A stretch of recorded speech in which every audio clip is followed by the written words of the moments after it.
വലൈക്കും അസ്സലാം വറഹമത്തുള്ള. പിന്നെ എന്താണ് ശേഷം?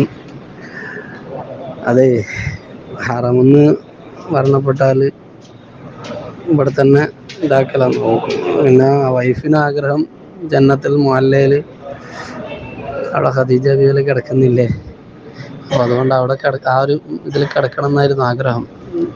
അപ്പോൾ ഇവിടെ തന്നെ ആയിരിക്കും ഉണ്ടാവുക, ഹറമിൽ തന്നെ.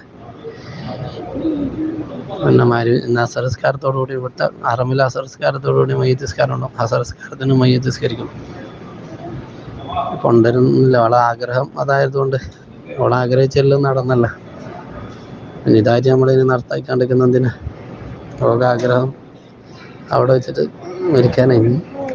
എല്ലാം അതുപോലെ ആയി. 2 ഉംറ ചെയ്തു. 3-ാമത്തെ ഉംറ തവാഫ് ചെയ്തു, ഹജറുൽ അസ്വദ് ചുംബിച്ചു, മഖാം ഇബ്രാഹിം നിസ്കരിച്ചു. അതിനുശേഷം അവളെ കൂടെയുള്ള പെണ്ണുങ്ങളെല്ലാം വിളിച്ചിരുത്തി ദുആ ചെയ്ത് ദുആയോടുകൂടി എന്തായി, ഓള് നമ്മളെ വിട്ടുപോയി. ഓളാദ്യേ എല്ലാം തീരുമാനിച്ചതാ.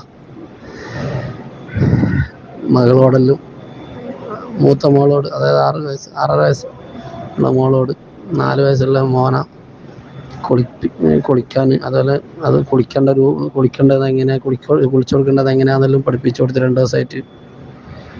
ബാത്റൂമിൽ പോയാൽ എങ്ങനെയാണ് കഴുകേണ്ടതെന്നെല്ലാം പഠിപ്പിച്ചു കൊടുത്ത് എല്ലാം സെറ്റാക്കിയിട്ട് ഇനി മോളാന്ന് മോനെ നോക്കേണ്ടതെന്നെല്ലാം പറഞ്ഞ് ഇന്നലെ ഉംറക്ക് പോകുമ്പോൾ മക്കളെ കെട്ടിപ്പിടിച്ച് ഉമ്മ വെച്ച് ഇനി വരുമോയെന്ന് അറിയില്ലല്ല എന്ന് വരെ പറഞ്ഞിട്ടാണ് പോയത്.